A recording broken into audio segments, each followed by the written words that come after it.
Shut up and sit down.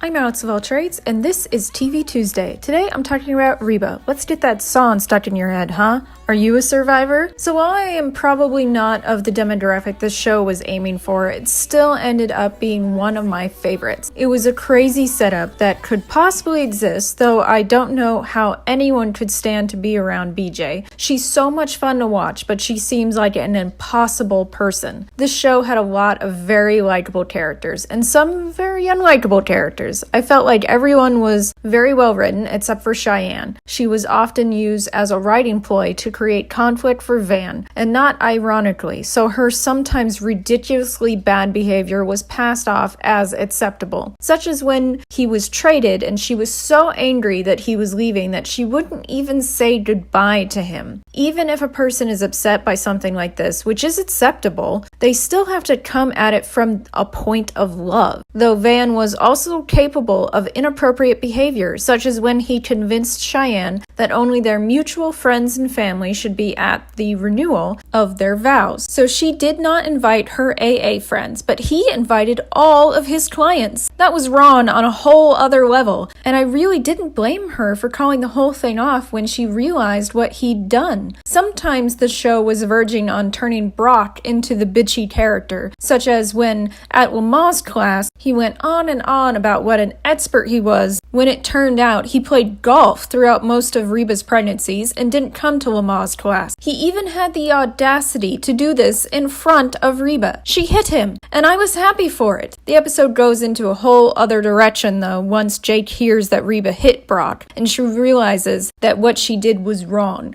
I often felt like the show gave Brock too much of a break for what he did to Reba. On that subject, the show could never decide if Brock cheated on Reba with BJ or simply left her during their separation for BJ. In one early episode, they definitively state that he did not cheat on Reba. Then, in later seasons, it is taken for granted that he did. The show sometimes covered very heavy subjects, such as Brock's depression and BJ's anti-medication stance, or Van's apathy towards God and Reba's reaction to it. Both are handled very well. Reba supports Brock's decision to be on meds, even if BJ won't. But Brock eventually decides to go off meds because of BJ's pressure, as some patients may do in real life. Reba tries to force Van to their pastor, who tells Van that if he doesn't want to come to church, that he doesn't have to, and gives Reba some great advice about how her reaction is about her own anger for what went wrong in her own life. The show obviously had a false ending when they thought they were going to be canceled, which is actually the vow renewal storyline, but the show was picked back up and got an even better ending and gave quite a few more good laughs. It was often touching, pensive, and hilarious. The length is also good for the concept, even though we never saw Reba pair up with a man, which frankly felt like a good thing, because Reba was such a strong character that it might have felt forced or discordant to throw in some random man for her to end up with. A great, well-written show. This was TV Tuesday, and if you enjoyed this video, please give it a like, share, subscribe, click the bell, visit my blog at empatheticwriter.wordpress.com, and follow me on Patreon for exclusive content and a shout out on a video.